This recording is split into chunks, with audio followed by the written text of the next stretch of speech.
I was sent this post from the Splendida Brown subreddit, and I thought that it was interesting. And even though this is a subreddit for South Asian women, it still makes sense if you are existing as a non white person in like America or another Western country. So she says, mistakes I will not be making with my future brown daughter, full Desi or mixed. She says, so I was thinking, like, if I had a brown daughter, how I would raise her and all, and I kind of wanted to share. Some of it may be controversial, but it is what it is. We can all disagree and coexist. Even if you are not a South Asian woman, but you're a non white person existing in a Western country, you will probably be able to relate to some of these. So just hear the numbers, and even if the names don't match your particular country or culture, still just kind of play along with it and see if you relate to her numbers. Number one, will not be giving them an Indian name. I always felt like a minor reason as to why Indian people in general have a harder time assimilating into whichever country they immigrate to is because our name kind of makes us othered because no one can pronounce it, and even if they try, they butcher it. And I also think it makes us more different than others. I would name my daughter something Indian and Western like Serena or Alina, Aaliyah, Kiara, Mira, Sophia, Lily. I want my daughter to have an easier life than I did. I want her to have all the opportunities that I never had and feel like it does start with the name you choose. I have heard Black people, I completely understand why someone would say this, especially when you know that people throw away resumes when a person sounds ethnic. Number two, she doesn't have to be vegetarian if she chooses not to be. I feel as a Hindu American, vegetarianism was forced down my throat. I remember going to birthday parties and there would be no food except for salad. Like, which 10-year-old wants salad at a birthday party? My children can choose whatever diet they want when they get older, and if they choose to eat meat, I'm not going to disown them. Number three, they can marry and date whoever they want. Doesn't have to be Indian or Hindu. This is self explanatory. Number four, they don't need to be super obsessed with academics. I expect them to do well in school, but for me, a well can be a B. They should always strive for an A, but being a B student is not bad either, as long as they are happy and healthy. I want them to also focus on other stuff, not just academics. Like, I would love for them to play sports, take up an instrument for fun, join a fun club, study abroad. Like, she can take 1 or 2 AP classes. She doesn't have to take 10. Number five, they do not have to go into medicine or engineering. I mean, if they are super passionate about medicine, sure, she can go, but I'm not going to force it.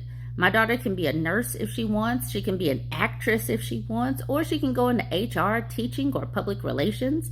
I want her to have a stable job to pay the bills, but also do something she loves. Number six, she can date in high school as long as it's a healthy relationship where it's not distracting her from her studies and the guy is a good influence. She can have a boyfriend. I don't want her to be a completely inexperienced nerd like how I was in high school. Number seven, she can wear whatever she wants. Once she gets into high school, I will not slut shame her for wearing a short dress or a tank top.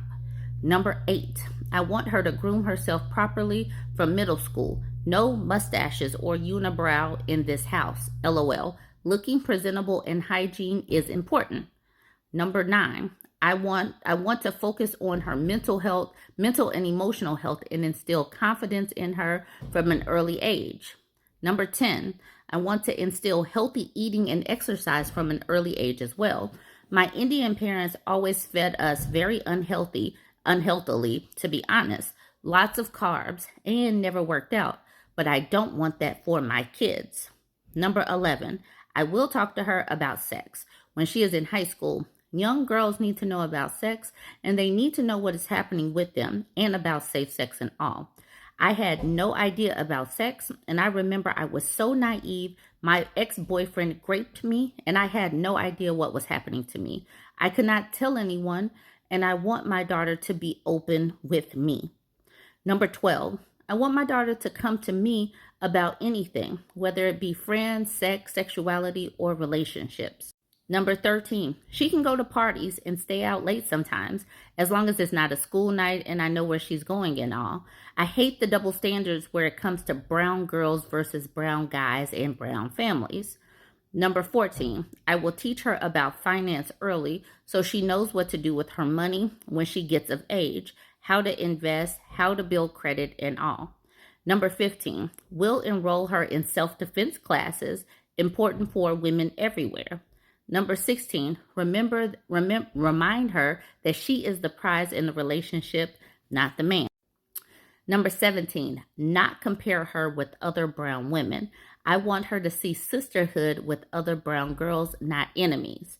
She says, I'm probably forgetting a bunch, but what changes would you guys make with raising your brown daughter versus how you were raised?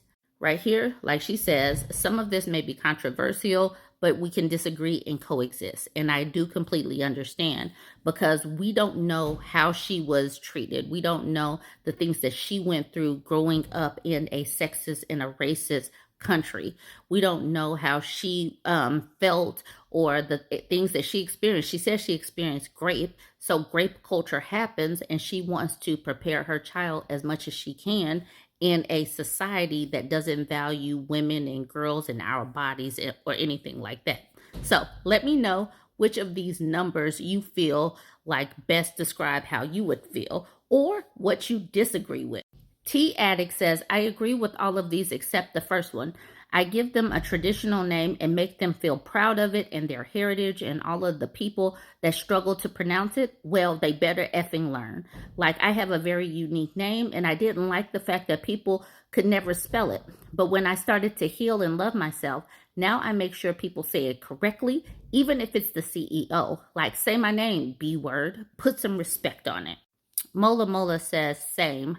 I used to hate having an ethnic name, especially because mine is so rare and different than even other brown people. But it's actually so cool, and I think having a pretty brown name has some aura. Crinkled Nose Smile says, I gave my daughter a traditional name that could be shortened to a much more Americanized name. Think Amrita to Amy. When she was 10, she decided she wanted to be called her full name and asked all her friends and teachers to refer to her by her given name only, and she fully corrects anyone who calls her by her old nickname.